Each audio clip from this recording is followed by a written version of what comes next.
प्रणाम, जय श्री राधे।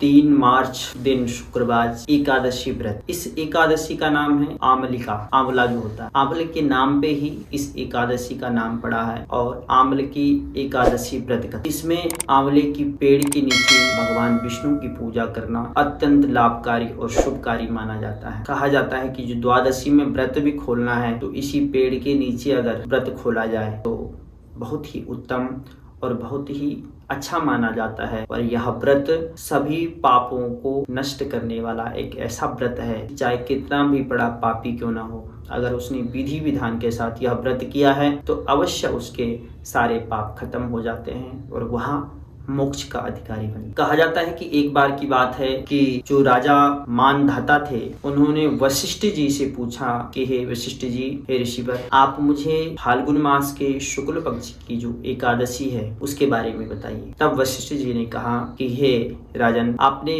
बहुत अच्छी बात पूछी है और बहुत अच्छे उत्तम व्रत के विषय में हमसे बात की है। मैं आज प्रेम बस होकर के आपसे कहता हूँ कि यह व्रत सभी स्थानों में विजय दिलाने वाला है और मूल पापों का नष्ट करने वाला यह आमलिका एकादशी व्रत। इस व्रत के विषय में उन्होंने कहा कि इस व्रत को करना 1000 गौ दान के बराबर का जो फल होता है वो इस व्रत को करने से प्राप्त होता है। कहा जाता है कि एक बार एक पौराणिक कथा आती है कि प्राचीन समय में एक वैदिक नाम का एक नगर था। उस नगर में चारों वर्णों के लोग अपने प्रेम पूर्वक रहा करते थे और इस नगर में किसी प्रकार की कोई, कहते हैं, दैविक दैहिक कोई भी ताप नहीं था। यह सुखी संपन्न था और इस नगरी में कोई भी दुराचारी नास्तिक लोग नहीं रहते थे। उस नगर में एक चैत्र रथ नाम के एक चंद्रवंशी राजा राज्य करते थे। वह उच्च कोटि के विद्वान थे, धार्मिक थे। इनकी प्रजा संतोषजनक रहा करती थी और सभी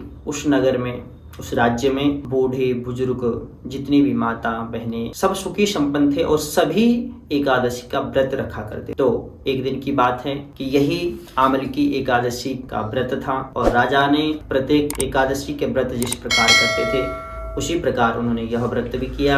अपनी प्रजा के साथ मंदिर में गए और वहां पे कलश स्थापित किए और आंवले की पेड़ की पूजा की और कलश स्थापना की, भगवान की पूजा आराधना की और रात्रि में जागरण किया तो उसी समय एक बहेलिया था जो लोगों को काटा मारा करता था, लोगों को धन लूटा करता था। वह भूखा प्यासा कहीं से अन्न की इच्छा से उस मंदिर में गया और वो भी एक कोने में बैठ गया।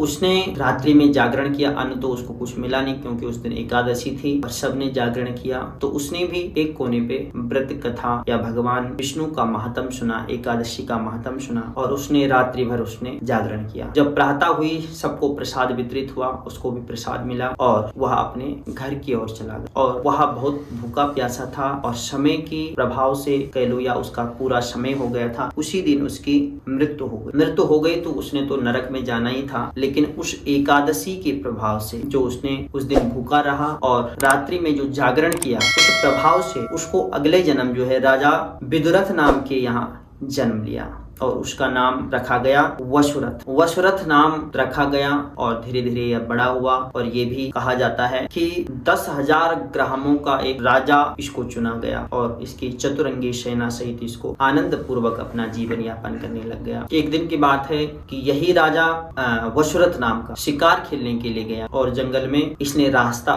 भटक लिया और ये बहुत थक गया था और ये भी एक पेड़ के नीचे बैठ गया और बैठे बैठे इसको नींद आ गई। उसी समय वहां के जंगल में जो छिपे हुए जो डाकू थे वो वहां पे पहुंचे। चारों तरफ से डाकू ने इसको घेर लिया। राजा तो अपनी निद्रा में था। डाकू ने कहा कि यही वो राजा है जिसने हमारे माता पिता को मारा, हमें देश निकाला दिया, हमें अपने राज्य से निकाला, आज हमारे पास ही आया है, हम इसको मारते हैं। कोई तलवार, कोई बाण से जैसे ही इसमें वार करने लग गए तो वह बाण तलवार राजा पे ऐसे प्रतीत हो रहे थे जैसे मानो पुष्प की वर्षा हो रही। राजा पे पुष्पों की वर्षा जैसी हो रही है, वो ऐसे उनके हथियार राजा पे लगे। कुछ ही समय बाद वही हथियार फिर उन डाकुओं पे उनका प्रहार होने लगा और जितने भी ये डाकू लोग थे, जितने उनके साथी थे, सब घायल अवस्था में पड़ गए। फिर राजा के शरीर से ही एक दिव्य शक्ति उत्पन्न हुई और जितने भी वो डाकू थे या जितने भी ये चोर बदमाश थे, उनको सबको मृत्यु की नींद सुला दी। कुछ समय बाद जब राजा की नींद खुली तो इन्होंने देखा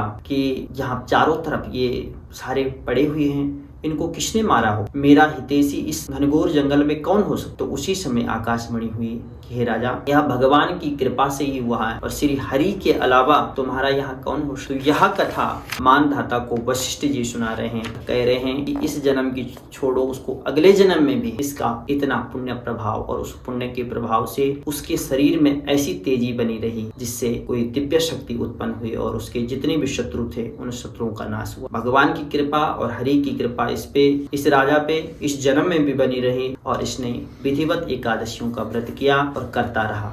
आगे का जीवन इसका सुखमय हुआ, आनंदमय हुआ, अंत में मोक्ष धाम को। बोल विष्णु भगवान की। इस प्रकार से इस एकादशी का प्रभाव और महत्व है। जो भी व्यक्ति इस एकादशी को व्रत रखता है और रात्रि में जागरण करता है, आंवले की पूजन करता है, आंवले का दान करता है, द्वादशी के दिन इस व्रत को आंवले के पेड़ के नीचे खोलता है, उसके समस्त सुखों को प्राप्त हो जाते हैं। और कहा जाता है कि एक गौ का दान जो है जीवन में हो जाए तो आदमी धन्य हो जाता है। और इस एक व्रत को करने से जिस प्रकार 10,000 गाय जैसे दान करते हैं, जो उसका पुण्य होता है, उसका जो फल होता है, वह इस एकादशी का व्रत करने का बराबर हो जाता है। जो भी भक्त इस व्रत को विधि विधान और श्रद्धा से करता है, उसकी समस्त मनोरथ पूर्ण हो जाते हैं। आइए आज के लिए इतना ही। प्रणाम।